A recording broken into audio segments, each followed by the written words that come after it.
Next up, what we have is a very special speaker speaking on leveraging social media to sell tickets.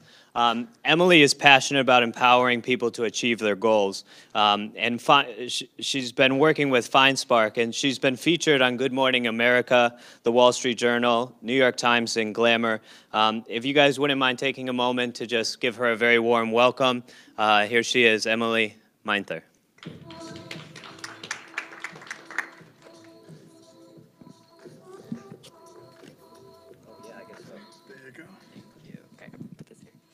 All right.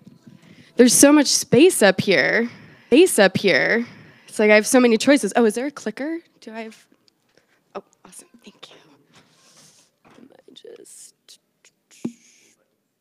Oh, green button. Okay. Okay, awesome. Very excited to be here. So I'm going to be talking about social media, a lot of different social media platforms. And fun story, I actually met Liz King, I want to say 5 years ago or so, through an event that she helped to organize. And I actually have yet to meet her in person, even standing on this stage right now. But we've stayed in touch via social media. So fun personal example of how powerful social media can be with connections and that sort of thing. So why am I talking about this topic? So I am the founder of FindSpark.com.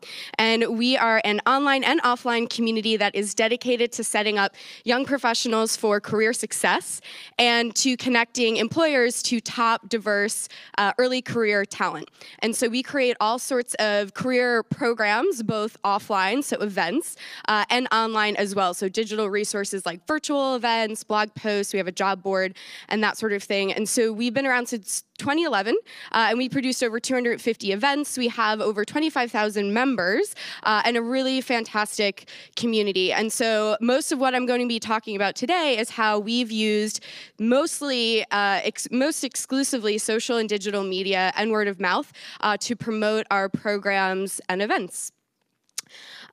This is one of my favorite pictures. We also love selfies, so always take selfies at events. It's a great way to promote for future, do lots of tagging. And in addition to FindSpark, I'm also the founder of what I call our sister agency, MCG Social. And so we work with brands to grow their business through social media and events. And we have a millennial expertise because of all of our work with FindSpark with the focus on college students, recent grads, and young professionals being millennials. And just a little background on me. So as my kind introer mentioned, I am all about empowering others to achieve their goals through social media, community, and of course a little hustling. And so this is actually just a picture of me from my early career event planning days back in college. And now in addition to FindSpark and MCG Social, I also teach social media and career courses at multiple colleges, including School of Visual Arts and Fashion Institute of Technology. And you can see this, the tweet there on the side was it was a viral tweet. It was sort of an experiment. So on my syllabus, instead of recommending books, I recommend internet people to follow. And so I tweeted and tagged a bunch of internet people in there like Gary Vaynerchuk. You can see the list, Alexis Ohanian, co-founder of Reddit, got a lot of retweets and engagement there. So we'll talk a little bit about how you can do stuff like that for your events as well. And these are just a few of the different clients that we've worked with over time. So what am I going to talk about? We'll talk a little bit about understanding your audience as it relates to social media to help you figure out where you should be focusing your efforts. We'll talk about a lot of different platforms, most of the major ones, and the different uses for them. And now I'm in professor mode, so I always like to end with some action item writing and also some sharing. So hopefully there'll be some brave souls who will share some of their action items and a bit of time for Q&A. So the first thing you want to do when you're figuring out what platforms to leverage for social media, to use social media to sell your tickets, is learning more about your audience. So who is your audience? You know, what do they like? These are a few questions to ask yourself. Where can they be found? What other events? What type of posts, content are they most often creating? Platforms are they most likely to be on? And also, how can you use platforms to literally find people who say they want exactly what you have to offer, which is always fantastic. So for FindSpark, as an example, we are looking for career ambitious, diverse college students, recent grads, young professionals, creative skill sets or industries in the Northeast and the Midwest. So does anyone in the audience want to just share really quickly what their audience is in terms of who they're promoting to, as briefly as this? Any brave souls? And then I'll probably end up picking on you throughout the presentation and giving you specific tips. Go ahead, thank you.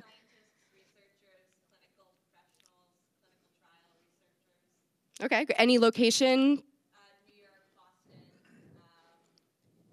some on the West Coast. Okay, a little bit of mix. Cool. One other brave soul want to share? Was that a hand? Go ahead. Yeah. Okay, young professionals in New York. Okay, great. So these are the things that you should be keeping in mind when you're deciding where to focus your efforts, because as I mentioned, I'm going to be talking about pretty much all of the major platforms, and I'm going to assume that you all don't have time to be focusing on every single platform, right? So by learning a little bit more about how we've used it, what we've used learned about the platforms, you'll get a better sense of where your efforts would be best used. So one thing I want to emphasize before we get into social media is how important your event pages are, because obviously you're using social media to drive people to your registration pages, your event pages. And one tool that I really, really recommend, everyone write this down, is called peak user testing, and it's free. And essentially what it is a stranger will go onto your website and answer questions and basically say what they think your site is. And it's very, very eye-opening to see what a complete stranger thinks your event is all about, because you know what your event is all about. So sometimes it can be easy to forget what other people might be seeing and getting out of your event page and copy and that sort of thing. So check that out as a resource. It's free. I think you can do it like once a month or so, just to get a sense of making sure that your copy and your landing pages are saying what you want them to say. And so I think a lot of people, when they think about social media, focus on reaching tons of people. I want tons of followers, and I need to reach as many people as possible. But there's a lot of different ways you can use social media. So, of course, starting with your own followers. So what are the followers you already have within your social channels?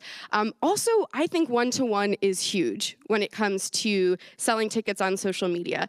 Yes, it can be a little tedious to reach out to people one by one, but there's so many different ways you can really specifically target people and then message them, that especially if you have a ticket price that's worth it for you to spend some time on that, that's something I think a lot of people overlook often. Then, of course, reaching out one-on-one for new folks. Also promoting to groups or PR type people on social media. So again, when you think about social media, you might be focused on, going to consumers, but what about using it to reach people like reporters, or reaching groups or communities so that they can help spread the word of your event en masse? That's another great thing to do. Of course, giveaways are a great way to get people engaged on social, and we'll do a whole slide on giveaways. Paid advertising. So if you do have, if you're trying to get people to buy tickets, considering paid advertising is, of course, a really smart thing to do, and I'll talk about my experiences with the different platforms and what's been best for us. And then, of course, also promoting others, people who are involved in the event, like the speakers or your lineup, whatever it is, and really taking advantage of pushing that out on social as well.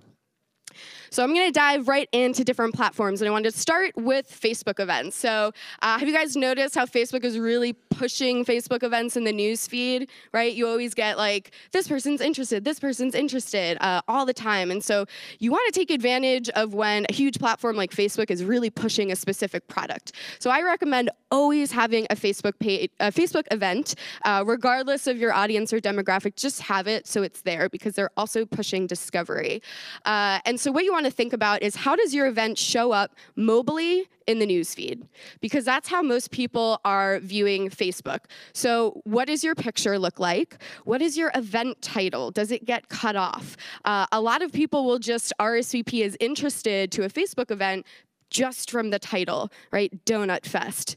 Awesome. I don't know anything about this event, but Donut Fest is a great title, right? So think about your titles and how you can create a cool title to capture people. also keep the guest list private until it's quote unquote ready. So you have the option to show the guest list or not. And if you have a small number of people interested or attending at the moment, like wait until you build it up to make it public, you know, depending on what your goals are. Maybe that's 50 people or 100 people, but you don't want to be promoting a sad event page with like 2 people interested. And also I recommend using social media for, Facebook events to promote social media events. And what I mean by that is if you're doing a Facebook Live event or a Snapchat takeover or a virtual event, I think using Facebook events is a great in-between because you don't have to set up a whole event registration process, but you can still give people the information they need to attend. And now I'll talk about Facebook ads in a bit, but I would say that the cost per engagement on Facebook events to drive people there is definitely way more expensive than a regular ad. But if you think about it, that's because once people RSVP to a Facebook event, you're capturing them in a special way where they'll be able to get updates. They're also helping to add to your, for people to be able to see, oh, that person's interested and that sort of thing. So it's more expensive, but I also think it's worth it. So if you're considering doing paid ads for any type of event, I highly recommend starting with Facebook ads. If you have no experience in doing paid advertising on social, Facebook is the easiest interface and the best targeting and most likely going to get you the lowest cost per click, which if you are doing an event, you want to pay for the cost per click. You don't want to pay for impressions because you don't care if people see it. You want to make sure that people click it and go to your page. So you have multiple options with what type of ads you can do. So you can post on your Facebook page a regular post and then boost it, right? So drive more people to that specific post. Or you can just run ads that run separately. They're not going to show up on your timeline or anything like that. So you have those options. So for instance, my screenshots here, one of our large events is called Hustle Summit. The tagline is, it's a networking event for people who hate networking events, which is everybody, right?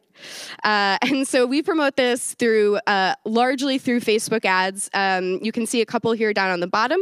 And the one on the top is actually a video that we uploaded a couple of years ago when we first started promoting this on Facebook. And we continue each installment of the event to drive traffic to that video by boosting it. And we have a specific bit.ly tracking link in there so we can track how many clicks we get specifically from that post. And now that video has about 13,000 views, which is great for that kind of social proof. LinkedIn, of course, for those of you, for instance, doing professional events, say for scientists or young professionals, one thing I will say that is that LinkedIn advertising is very expensive. So I've had the experience of getting 10 cents per click on Facebook for the most part, and your clicks on LinkedIn could be as high as $4 a click. So it's a big difference. So if you have small budgets, again, Facebook's probably the better option. Of course, you can create posts promoting the event from your page, your company page, but also your personal page. I know for me, I have actually way more connections on LinkedIn than we have followers on our FindSpark LinkedIn page. So I make sure to post as much as possible. And when I was talking about the one-to-one, one of my favorite examples is using LinkedIn Recruiter or LinkedIn Sales to do one-to-one outreach. Has anyone in the audience paid for LinkedIn Sales or Recruiter? We got one person? Okay. You know, so the targeting on there is amazing by location, by job title, by skills, by first degree, second degree connection. And you can send a template email to these people over and over again and invite them to the event. You can send a custom discount code. I get really, really high conversions with reaching out to people through LinkedIn Recruiter Lite, which is about $130 a month, which might seem expensive, but really all I have to do is sell, one ticket to Hustle Summit a month or so, or close a big client, and then it's worth it. It could be worth it for the entire year. And now the one thing that I did do on LinkedIn advertising as a really quick case study is FindSpark partners with higher ed professionals, so professors, career center folks, to let them know about FindSpark so they can share it to their students. And so what we did to grow our email list so that we could ultimately get these colleges to hopefully buy tickets to our events for their students, so basically sponsoring their students. So I have 3 times now done a free live virtual event called Engage Students and Save Time, Social Media Tips for Higher Ed Pros. And so I made a landing page for this. You can see it. That's a screenshot of it up there. And I spent about $400 on a Facebook ad where I targeted higher ed pros, or sorry, on a LinkedIn ad, targeted higher ed pros, just one ad, and got about 100 clicks and about 60 email signups from that. So a really insane conversion rate there. And then from that webinar, we also promoted it to our current list. So we had about 80 people attend that webinar, and that was a really worthwhile way for us to grow our list, and ultimately it's kind of a long lead way of selling tickets, but it was a great community list building effort that was, I think, worth it for this one particular instance, the high cost per click. So Twitter is great for events and also to promote people who are involved in your events. I would say for younger people, if you're targeting younger professionals or millennials, when I teach my social media classes at FIT and I ask students what their favorite network is and what their least favorite network is, favorites are always Snapchat and Instagram, and least favorites are always Facebook and Twitter. And Twitter, because they always say something to the effect of, I just don't get it, which is kind of interesting. So we don't really use Twitter to target the students so much, but we use it to promote and tag our speakers and our sponsors. So write epic tweets. And what I mean by that is when you only have so much space in the ad copy or in the regular copy area to mention people, but you can tag up to 10 accounts in a photo. So whenever I tell my team, write an epic tweet about this event, they know that that means to add in a photo and tag as many of our companies, speakers, or sponsors in that photo, and we always get a lot of engagement on those. Mention people as much as possible as well. If you want to grow your following, mention people. Engage with other hashtags. So this is where it goes back to knowing your audience. What other hashtags might your future attendees be using? What other events might they be attending? And can you follow them? Yes, you can. Follow them and even reach out to them one-to-one by tweeting at them or direct messaging them. And this is another really easy tip is for your personal account and for whatever account your company has, I highly recommend making your settings so that anybody can direct message you on Twitter. So it used to be that you had to both be following each other for you to be able to direct message. But now there's a setting where you can say, even if someone's not following me, they can message me. And I think you never want to make it hard for people to contact you or ask you questions, say about your event, or to connect with you. So recommend opening that up. And on Twitter, it's really important to use images. So if you are tweeting at people, promoting your event on Twitter, always include an image because it's going to get more engagement. And the easiest way to think about why is because it literally just takes up more space in the news feed.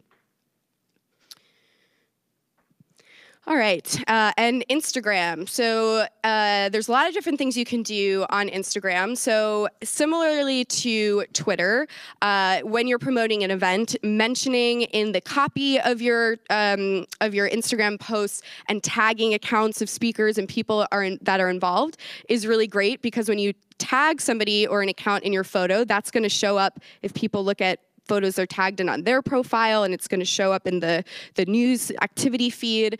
I do recommend using Instagram stories. I mean, it's been out for a while now, so a lot of people are using it, but not everybody is using it. And I'm sure you see how when you open up Instagram, what do you see at the top? Stories, right? So you might as well post images or things to your stories so that you show up at the top, in addition to hoping that you'll show up in the news feed on Instagram as well.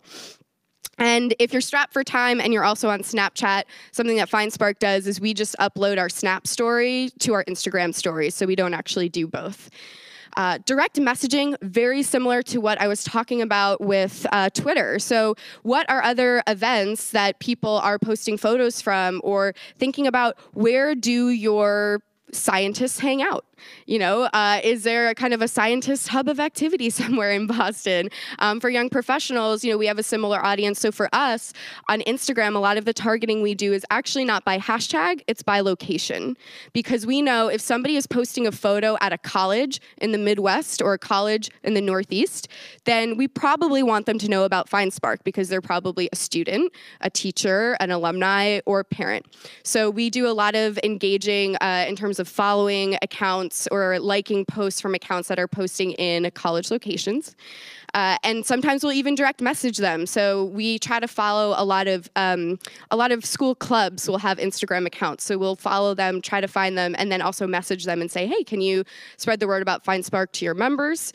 So again, it's not just about searching hashtags, but you can also search locations. And this is also, this is a screenshot of one of our events we promoted where we gave every speaker a custom graphic, did a lot of mentioning, and you can also use the new feature where you can upload multiple photos. So this example was actually, we included, I think, about 6 different speakers, so people could swipe through and see the different speakers.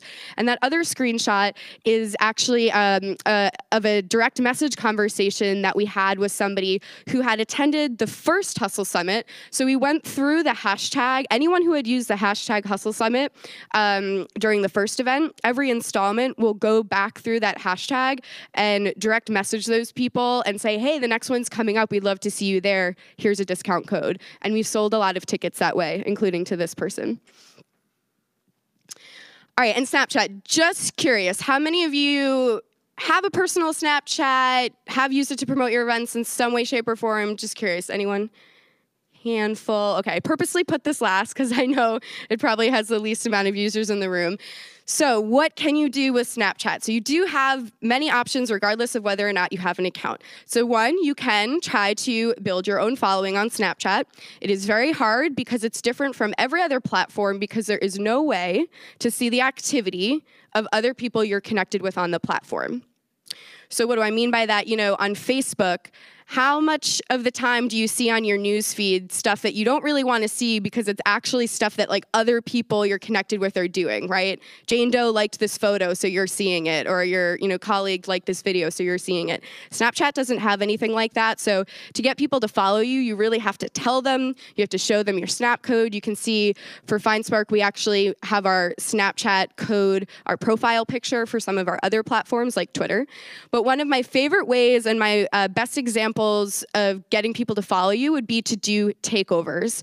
And takeovers are super relevant to events. So what I mean by that is that you start a Snapchat account and you tell your audience via email, via your social media channels that, hey, on this date, this company or this awesome speaker is going to be taking over our account and showing you a day in the life, what it's like to be them, to work at that company. And that gives people a real reason to follow that account, because if they don't follow it on that day and watch within 24 hours, it disappears, right? So for FindSpark, we do a lot of takeovers. We let our employers do takeovers. So this is an example of Bustle doing a takeover before Hustle Summit. And there's even a tweet there of one of our members saying that he loved the takeover and he was looking forward to meeting them. So it's also a nice way to promote your speakers or employers leading up to the event as well. And then the other option, if you don't have a Snapchat account or any interest in creating one, is, and our last speaker mentioned this briefly, is to create a filter. So a geo filter, anyone can create one. You don't have to have an active Snapchat account. And what that means, as he explained, is that when you decide where that Snapchat filter is going to show up and when. So when you're doing an event, you can say from 9 to 5, I want this filter to show up between, on this block over this building. And anyone using Snapchat, as they're swiping through their filter options, will see your filter as an option. So you can see here on the side, this is one of our filters that we do for Hustle Summit. So we have a Hustle Summit manifesto with all these great phrases, and so we pick out 3 for each installment so that people can add those to their snaps. Fun fact, you cannot put curse words on your filters or they won't get approved. Part of our manifesto is get shit done, and that didn't get approved, even though we put the star in it. So gotta be careful. And so this is a great way. Now, I know we're talking about selling tickets, and this isn't necessarily a way to directly sell tickets, but it's a way to get brand awareness. They're very, very cheap.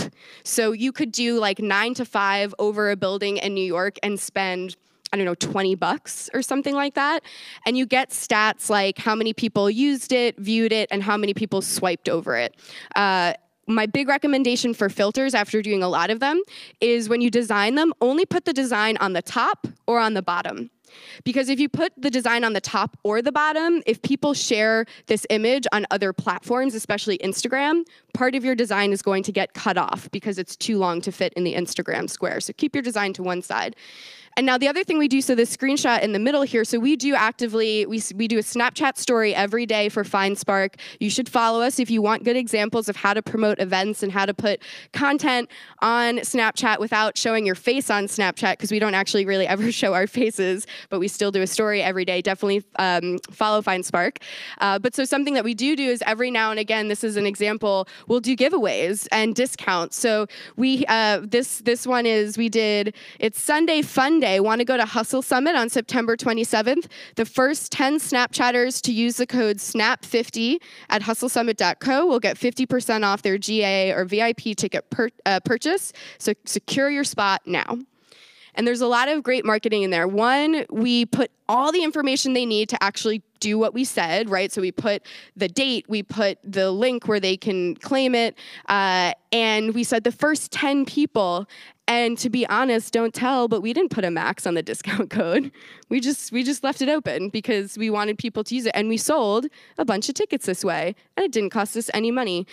So this actually, if we think about our costs per click and all that kind of stuff, this was one of our best campaigns that sold the most amount of tickets.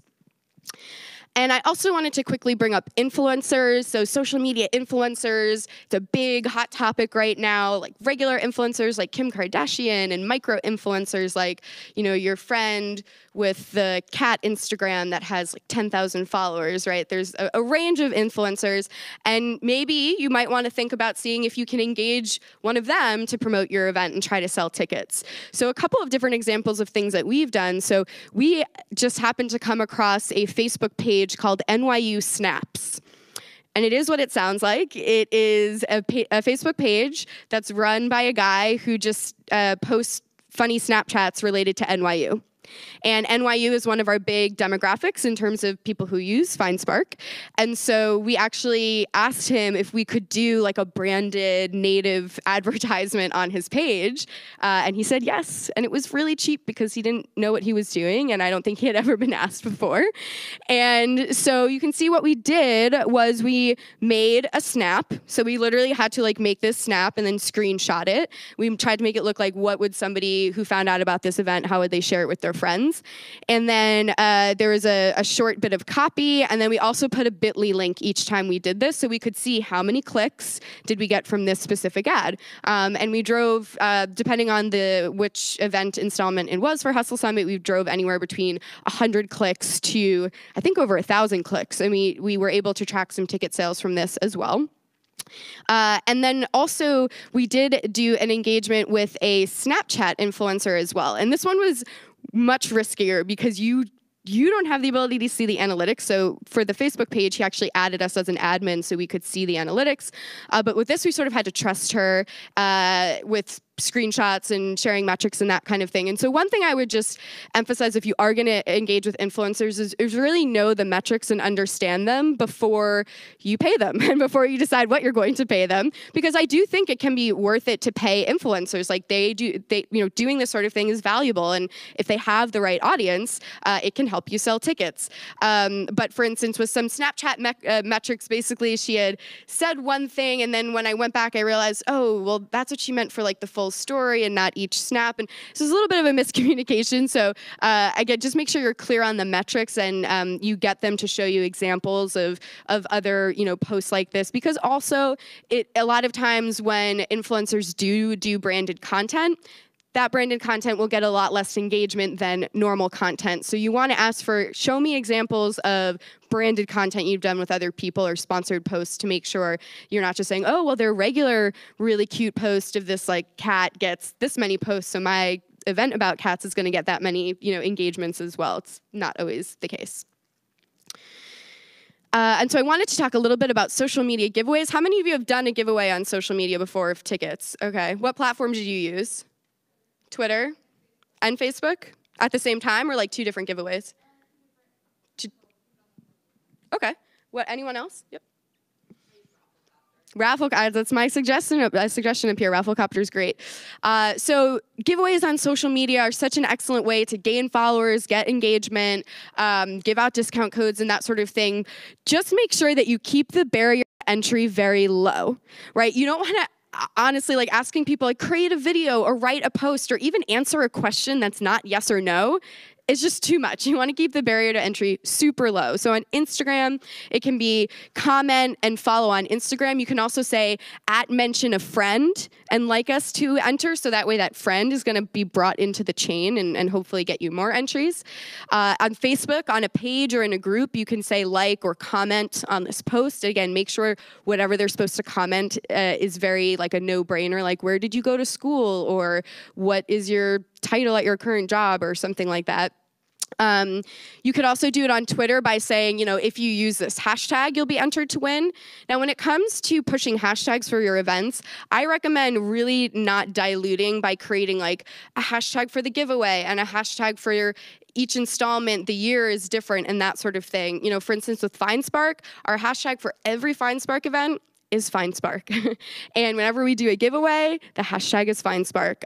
Hustle Summit, we also use the hashtag Hustle Summit for that specific event, but we also use FindSpark. And that way, when people search that hashtag, like right now, if you go and search the hashtag FindSpark on Instagram, there's over 2,000 posts, which looks really great because it's a mix of people who've used it at events, and of course, we use it in our own posts. So I recommend not diluting and creating a lot of different hashtags.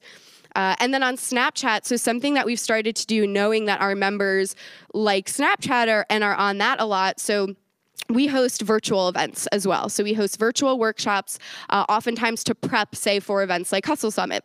And so during every virtual workshop, I start by saying, if you post on Twitter or Instagram using the hashtag FindSpark, or you snap us on Snapchat, you'll be entered to win a free ticket or a item from our swag store. So I give them an option.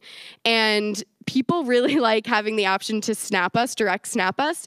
And the reason why, just for those who are unfamiliar, is because if you're asking somebody to post on Instagram or to post a tweet, first of all, they might not have a Twitter account.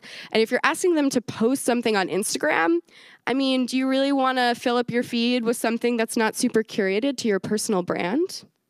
Maybe not, right? So it's kind of asking a lot to ask people to post something on your behalf. But with Snapchat, if they just send you a snap, nobody sees that, and it's super easy. So it doesn't affect their sort of personal brand in any way. I also always recommend giving away 2 tickets, not 1, because if you give away 2 tickets, then in people's minds, hopefully they'll think, oh, well, I'm going to tell my friends to enter so that if they win, they'll give me the other ticket, right? Otherwise, it's sort of counterintuitive. If you're just giving away 1 ticket, people aren't going to want to spread the word about the contest because then they have less of a chance of winning. And I also always recommend when you do giveaways, give away something related to your event or just tickets to your event. Don't give away an iPad because then you're just going to get people who want an iPad, which is not useful to you. And then also, Rafflecopter is a fantastic giveaway platform.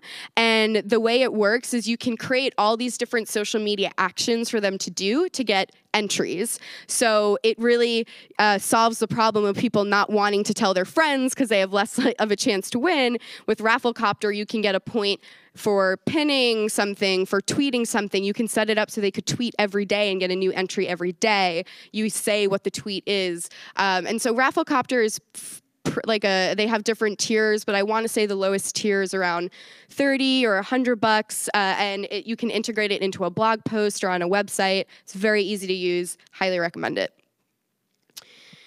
And so, in summary, just things to keep in mind when you're picking out these methods of using social to sell your tickets. So just knowing your audience, where do you think they likely are? And if you're going, I don't know where my audience is, they're all on Facebook. So that's a start. Everyone is on Facebook if you have to pick. But you can also survey, so when you do have an event, you can survey and say, what platform are you most active on? Only let them choose one, and maybe you'll find out something different. Be targeted, so think backwards about, know the demographic you're targeting. The more specific you can get, the more targeted you can be on these different platforms. Test, measure, and repeat. So, I understand that most people, you are event planners and probably not social media professionals, and that's okay. So, try things. I've tried, paid advertisements on pretty much every platform, and now and again I'll experiment a little bit, but I also end up hedging my bets, say, on Facebook, because I know that that's worked, so I also work on optimizing that in addition to trying new things. But so just make sure you're measuring in some sense. And then also just remember that you're connecting with people, and sometimes just responding, taking the time to respond to a tweet or direct message someone, if you're selling $100 tickets or, $200 tickets or more, I think that's worth it. So don't forget about that one-to-one. And so now comes the homework time, the action item time. So I would love for everyone to write down 2 to 3 action items based on what you learned that you want to take back and use for your next event. And I would also love if you tweeted them at me or sent it to me. So my Twitter handle's down here. I'm Emily Miethner on every platform. You can also follow FindSpark if you want some inspiration on what we do. And also just with your action item, make sure it's numbers based and specific. Please don't write down, my goal is to get better at social media. It's going to be very hard to see if that happened over the next month or so.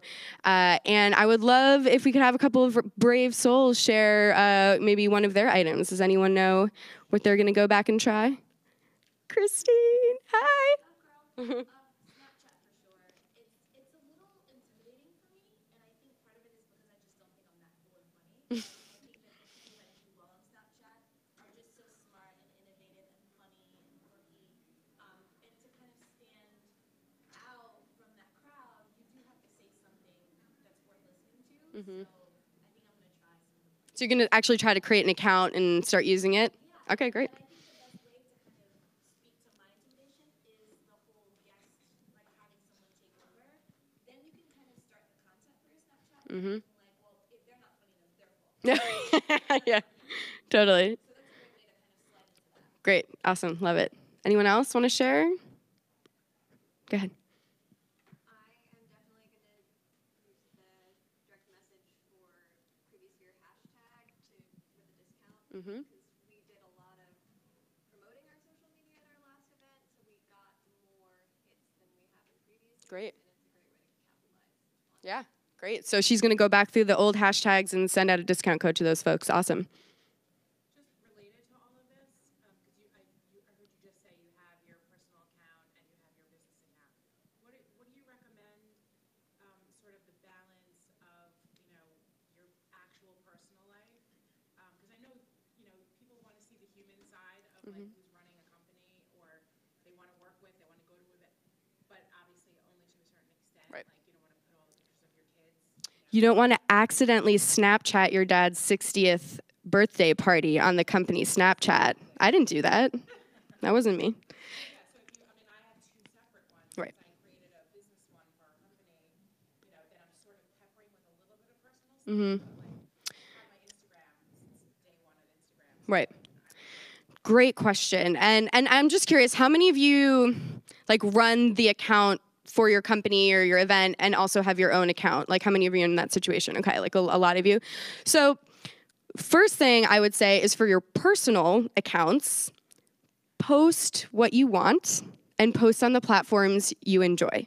And don't try to hold yourself to the same standards of, say, your company account where you're saying, I want to, we need to tweet once a day or post on Facebook once a day. For instance, for me personally, I have a personal Snapchat, but just to keep up with it, I have 3 people on it, and I don't post on that. I really like Twitter, so I have almost 8,000 Twitter followers that I haven't actually really tried to get. I just use the platform because I like it. And with Facebook, one thing I would recommend with Facebook is creating lists. So the most basic list you might want to create is one, a close friends list. So your close friends are the people who you would literally invite to your birthday party or guiltily invite to your birthday party because you feel like you have to. So like friends, family, those are the people who you want to share like baby pictures with, or you want to share pictures of you and your niece or nephew, just like very personal things, right? Number two would be your friends list. So people who you're just friends with, right? And number three, because this is a separate privacy level, is the public, right? So Facebook is defaulting more and more to making as much of your content on Facebook public. So for me, like if it's something about FindSpark or my business, by default, it's public. Like I want everybody to see it. My friend level might be more about, something about my neighborhood or some activity I like as a hobby. And then my close friends list and family, like that's where my nephew pictures go. And yeah, so every post, and I don't post on Facebook a ton, but I will change those settings. No. So that way, if a random person from this event today wants to add me on Facebook, even when they go to my profile, they'll see a bunch of my public posts. They don't even have to friend me. Just by following me, will they be able to see those? And then if they friend me, they'll see a little bit more, but they still won't see my nephew photos because they won't be on my close friends list. So I think, taking some of that time to curate your feed and that sort of thing, but also everybody's different. I mean, with FindSpark, we have an actual team, so I'm not running the social media for FindSpark day to day on those channels. But I would definitely say with the balance is just to not feel obligated to do any sort of personal social media activity that you don't actually enjoy or see benefit from. Like I put a lot of effort into LinkedIn as well because that makes sense for me, and I have decided that I will add anybody on LinkedIn. So I hope you all add me on LinkedIn. But we've met, so we're friends, so it's okay. But like even if I don't recognize people, I'll add them on LinkedIn because that's just my preference. So hopefully that's helpful. Any other questions? I have no idea what time it is, so. All right. I don't even know. Oh, it's fine. Well, no, it's okay. Oh, no, I really was asking. It's fine. No, don't apologize. Well, thank you, everyone, so much for attending. What I would say as one of your action items is please go to my personal website, which is emilymiethner.com. So you could take a picture of this screen, and you'll see a pop-up when you go to the site on your phone or on your desktop. And I highly recommend you adding your email there so you can get my list of tools that I love. I guarantee it that there will be a digital tool on that list that will save you time or make your life easier, or both. So sign up for that list and you'll automatically be sent. I think it's a list of about 15 or 20 different free or very inexpensive digital tools that I live by. So definitely check that out. Check out FindSpark if you know any companies that are looking to connect with top diverse young professional talent, or any students or young professionals in your life, send them to FindSpark. And if you're interested in learning more about how our sister agency works with brands, that's our site, and this is my email. And again, I'm very accessible and easy to get to online, and I'll be hanging out this afternoon. So thank you so much, everyone, for your time.